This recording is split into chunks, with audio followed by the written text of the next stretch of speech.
Terekest! Joomla 1.6 on tulnud muutusi ka näiteks moodulite haldamise alal. Ja vaatame näiteks, mis on siin muutunud. Me oleme praegu moodulite haldamise lehel. Ja võtame siit suvalise mooduli.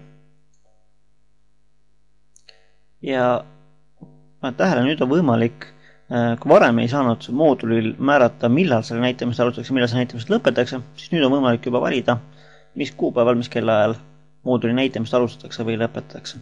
Sa saad panna selle kellaaja järgi, sõltub täpselt samamoodi, nagu varem oleme saanud teha sisu ja artiklitega. Ja mis on siin veel muutunud? Määramine, missuguste menüü linkide juures näidatakse moodulit. Varem said valida, siin nimekirjas näed 3 esimest valikut. Kõigil lehtedel, mitte ühegi lehel ja ainult valitud lehtedel. Nüüd on ka 4. valik. Siin et kõik lehed, välja arvatud need, mis on valitud. Siis näiteks, kui me valime need 3 ja kõikidel muudel menüülinkidel näidatakse seda moodulit, välja arvatud siis 4.3.